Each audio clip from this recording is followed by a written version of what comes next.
नमस्कार साथियों, कुरुक्षेत्र भूमि न्यूज़ आज आपको लेकर पहुंचा है government senior secondary school Mirzapur Kurukshetra में।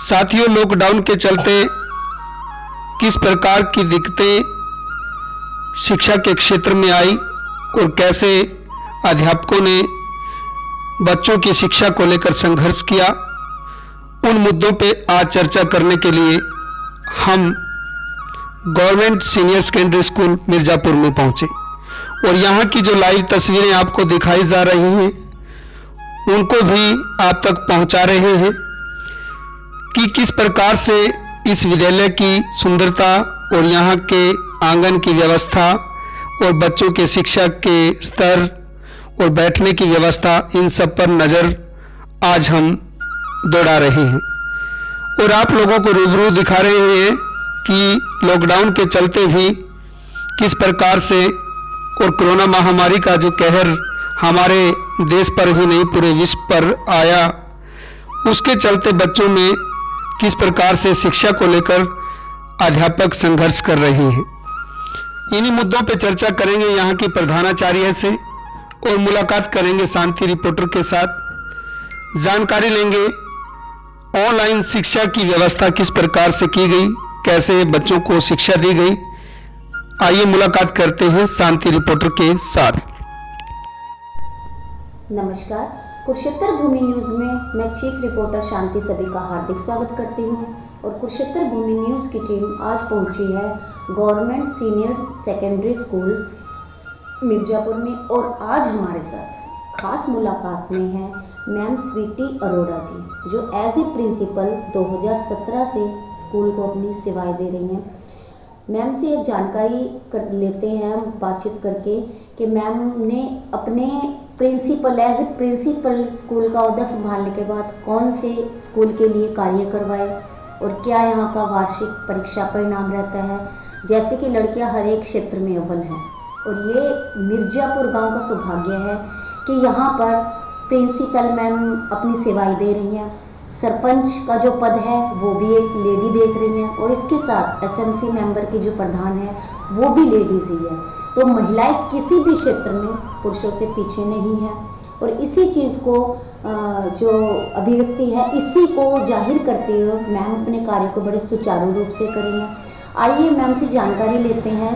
जिस तरह कोविड-19 2020 में देश में आया, हर क्षेत्र इससे प्रभावित हुआ। स्कूल का क्षेत्र तो सबसे विशेषकर, क्योंकि स्कूल ही एक देश की राष्ट्र की नींव होता है जिसमें बच्चे शिक्षा लेते हैं।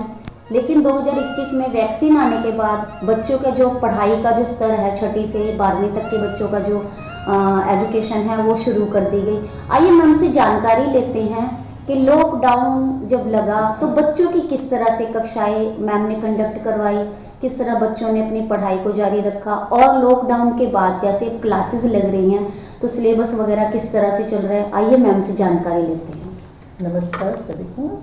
तो जैसे हाँ जी, जैसे कि मैम ने पूछा है कि कैसे हमने लॉकडाउन में अपना पढ़ाई का शिक्षण कार्य सुचारू रूप से चलाया है, तो उसमें हमने हर क्लास वाइज व्हाट्सएप ग्रुप बना रखे थे।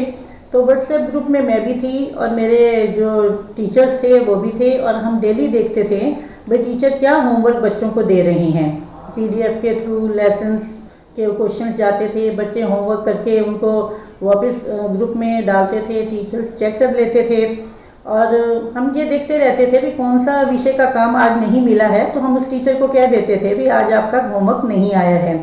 तो बच्चे भी बहुत इंटरेस्टेड होकर काम करते थे और टेस्ट भी लिए जाते थे व्हाट्सएप पे ग्रुप में ही। मैंने कई बार देखा है वो बना के मतलब एक ऑनलाइन टेस्ट लेते थे जो मतलब सभी कक्षाओं की बहुत अच्छी पढ़ाई चल रही थी, सभी बच्चे उसमें मतलब एनरोल्ड थे। एक दो बच्चे जो मतलब 5-10 बच्चे जो जिनके पास स्मार्टफोन नहीं थे या ऐसे नहीं थे वो नहीं जुड़ पा रहे थे, लेकिन बाद में हमने शिक्षा मित्र के जरिए उनको भी उसमें जोड़ लिया और पढ़ाई बहुत ही अच्छे ढंग से चल रही थी।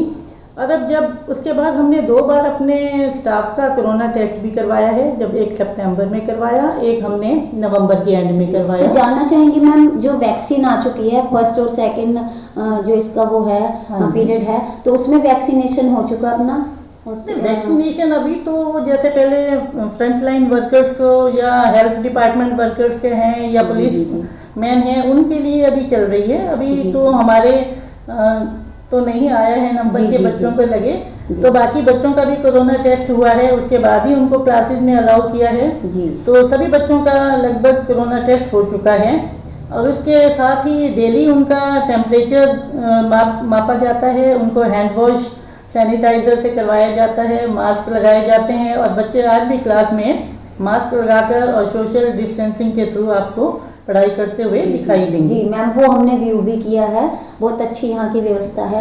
तो मैम, जो सरकार है गवर्नमेंट स्कूल्स पर बहुत ज़्यादा खर्च भी कर रही है और बहुत ज़्यादा फोकस कर रही है जो इसकी फैसिलिटीज़ हैं, ताकि बच्चे ज़्यादा से ज़्यादा इन्वॉल्व हों। तो इसके लिए थोड़ा सा हमें शॉर्ट में बताइए, सरकार क्या क्या फैसिलिटी देती है? सिर्फ बच्चे को अपना टाइम देना पड़ता है और उनको कौन कौन सी सुविधा मिल पाती हैं ताकि बच्चे ज़्यादा से ज़्यादा इन्वॉल्व हो पाए, इन्वॉल्वमेंट ज़्यादा रहे उनका? हाँ जी मैम, आजकल तो मतलब हर एक हम जो भी डिमांड करते हैं, हमारी जो इंफ्रास्ट्रक्चर है या बाउंड्री वॉल की डिमांड है, गेट्स की या रूम्स की जो भी डिमांड है वो सारी पूरी होती है, वो हमें ग्रांट्स मिल जाती हैं। टाइम पे ग्रांट्स वगैरह आपको मिल जाती है? टाइम पे मिल जाती हैं और मैंने यहाँ आकर लगभग काफ़ी काम करवाया है, 40-45 लाख का हो चुका है ग्रांट्स जो हमें मिली है डिपार्टमेंट के थ्रू से, डीओ ऑफिस से या जिला परिषद से भी। अभी हमें 2 ग्रांट मिली हैं, एक तो वाइट वॉश के लिए 1 लाख की और एक अभी 42,000 की हमें और मिली थी, जिसमें सारे रूम्स में हमें पंखे, ट्यूबलाइट्स और लाइट्स लगवानी थी, वो हम लगवा चुके हैं। मतलब हमें डिपार्टमेंट के और जिला परिषद आपके ही प्रयासों का नतीजा है कि आपने अपने यहाँ पर प्रिंसिपल का जो पद है वो संभालने के बाद इतने सारे कार्य करवाए। नहीं मैडम, ये तो सभी की टीम वर्क होती है, हमारे स्टाफ वाले भी हमें मोटिवेट करते हैं, मैडम आप लो ग्रांट लो, हम आपके साथ हैं, हम आपका काम करवाएंगे। तो ये तो टीम वर्क है, ये अकेले मेरे से कुछ नहीं होता है। गांव के सरपंच भी बहुत मगर मार्गदर्शक के रूप में आप बहुत अच्छा मैम जी वो तो कर रही हैं। नहीं चलो, जैसे आपकी सोच है, बाकी हमारे सरपंच जी, एसएमसी के प्रधान, गाँववासी सभी बहुत कोऑपरेट करते हैं। मतलब कभी भी उनकी तरफ से हमें कोई दिक्कत नहीं आई, वो हमेशा हर समय हमारे साथ खड़े रहते हैं। जब भी कोई प्रॉब्लम आती है तो सल्यूशन हमें देते हैं। हमारा डिपार्टमेंट भी बहुत ही हमें कोऑपरेट कर रहा है। मुझे 3-3.5 साल हुए हैं और मुझे लगता है कि जो कुछ भी किया हम ये सारे साझे प्रयास से ही हम कर पाए हैं, मैं अकेली तो कुछ भी नहीं कर पाती। जी। तो मैम, यहाँ पर जो स्टाफ है, स्टाफ स्ट्रेंथ क्या है, कितने यहाँ पर टीचर्स हैं जो बच्चों को पढ़ा रहे हैं और बच्चों की भी स्ट्रेंथ क्या है? क्या आसपास के एरिया से, गांव से भी बच्चे यहाँ पर आते हैं या क्या है यहाँ पर संख्या? यहाँ हमारे पास टीजीटी और पीजीटी 18 हैं, मतलब 18 मेरे टीजीटी और पीजीटी हैं, सारे ही बहुत हार्ड वर्किंग हैं और सभी मतलब क्लासेस लेते हैं। अब तो 3 घंटे का स्कूल है, कोई भी क्लास नहीं छोड़ता जी। और यहाँ हमारे नेबरिंग विलेजेस या गांव से भी बच्चे आते हैं, जैसे बारवा है, कैंथला, दयालपुर, आलमपुर, तो यहाँ सुनहरी खालसा, तो यहाँ बहुत से गांव के बच्चे यहाँ हमारे +1 +2 में एडमिशन लेते हैं। जी। तो मैम, स्कूल प्रशासन की तरफ से या आपके सहयोग से यहाँ पर कुछ कल्चर प्रोग्राम, सांस्कृतिक कार्यक्रम, कोई सामाजिक कार्यक्रम, जागरूकता कार्यक्रम, इस तरह के कार्यक्रम होते रहते हैं? हाँ जी, इस तरह के भी होते रहते हैं और डिस्ट्रिक्ट या स्टेट ब्लॉक लेवल के भी आयोजन यहाँ और मैम खेल प्रतियोगिताएं वगैरह, जिससे कि बच्चों की प्रतिभा को और ज़्यादा हम निखार सकें। हाँ जी, हॉकी में भी हमारे बच्चे, लड़कियां हैं वो जाती हैं, अब भी वो गई हुई थी और उन्होंने सोनीपत में भी कुछ इनाम जीता, 1st या 2nd आए हैं, मैंने न्यूज़ में ही पढ़ा है जी। तो मैं मतलब लड़कियां जाती रहती हैं, बच्चे भी जाते हैं, कोई कबड्डी में या मतलब खेलों की भी पूरी सुविधा है। जी, बहुत अच्छी मैम आपने हमें जानकारी दी। तो मैम, जैसे लड़कियां हैं हर एक क्षेत्र में सबसे आगे हैं और हमें परीक्षा परिणाम भी यही चीज़ दर्शा रहे हैं कि लड़कियां हर एक क्षेत्र में, मतलब उनकी जो परसेंटेज है, जो उनकी मेहनत का जो स्तर है वो दिन पर दिन बढ़ता जा रहा है, आप सभी के मार्गदर्शन में और आप सभी की गाइडलाइन में। तो मैम, लड़कियों के बारे में थोड़ा सा, उनकी शिक्षा के बारे में हमें थोड़ा बताएं। हाँ, यहाँ की लड़कियाँ बहुत ही मेहनती हैं। अब पिछले साल ही अगर हम +2 का रिजल्ट देखें तो हमारा 97% रहा। तो जितने भी बच्चे थे सिर्फ एक ही कंपार्टमेंट आई थी, बाकी सब क्लियर पास थे और फर्स्ट डिवीज़न भी काफ़ी थी। 10th का भी हमारा 65 के करीब था। और जब से मैं आई हूँ उससे मतलब इंक्रीज ही हुआ है रिजल्ट। अनुशासन के मामले में क्या स्तर है मैम स्कूल का? अनुशासन जैसे आप तो है अनुशासन प्रिय। नहीं, अनुशासन भी ठीक है, बच्चे क्लासेस में रेगुलर जाते हैं। तो आप वो बाकी आप देख सकते हैं। हाँ जी, आप हाँ आए जी। स्कूल विजिट किया हाँ तो जी। आपने तो फर्स्ट इम्प्रेशन देखा ही होगा। जी जी जी मैम, बहुत अच्छा लगा आपके स्कूल को हमें व्यू करके। तो मैम कुरुक्षेत्र भूमि न्यूज़ आज आपके मध्य आया, बहुत अच्छे विचारों को हम अपने व्यूवर्स तक पहुंचाएंगे।